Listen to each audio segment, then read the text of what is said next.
ஹார்மோஸ் ஜலசந்தியை வந்து ஈரானிடமிருந்து மீட்க வேண்டும் அப்படின்னு சொல்லிட்டு அமெரிக்க அதிபர் டொனால்ட் ட்ரம்ப் தனது நட்பு நாடுகளுக்கு அழைப்பு விடுத்திருக்காரு. ஆனா ஒருத்தர் கூட அவருக்கு செவி சாய்க்கவில்லை, அவரை மதிக்கவே இல்லை. எப்படி சார் பாக்குறீங்க? ரொம்ப வருத்தப்பட்டு சொல்லியிருக்காரு. நான் என்ன கேட்கிறேன், யார் நட்பு நாடு சொல்லுங்க, பேர் சொல்லுங்க. சீனாவை கூப்பிட்டுருக்காரு, ஜப்பானை கூப்பிட்டுருக்காரு, காமெடி கூப்பிட்டுருக்காரு. காமெடி பண்ணாதீங்க.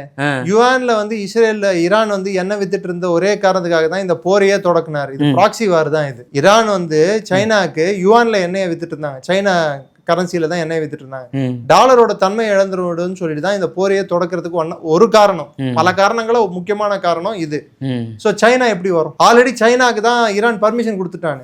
ஸ்ட்ரெய்ட்ஸ் ஆஃப் ஹார்மஸ் உங்க கப்பலை நான் அடிக்க மாட்டேன், ரஷ்யா கப்பல் அடிக்க மாட்டேன், இந்திய கப்பல் அடிக்க மாட்டேன்னு சொல்லிட்டு. சோ அடிப்படையா பிரிக்ஸ் நாட்டு கப்பல்களை அடிக்க மாட்டேன். அதன் அர்த்தம் இது பிரிக்ஸுக்கும் அமெரிக்க ஏகாதிபத்தியத்துக்கும் நடக்கக்கூடிய போரா மாறிட்டு இருக்கு. அதை புரிஞ்சுக்கோங்க முதல்ல. இல்ல இது புரியாம ஏன் அவர் வந்து சீனாவில் அழைப்பு விடுத்துன்னு இருக்காரு? அவருக்கு என்ன சொல்றது, வயோதிகம் அவரை வாட்டி எடுக்கிறது, முதுமை அவரை சரியாக சிந்திக்க விடுவதில்லை. ட்ரம்ப் அதிபராக தொடர்வதற்கான காரணங்கள் மிக குறைவு அமெரிக்கால. அமெரிக்கர்களே சீக்கிரம் உணர்வாங்க.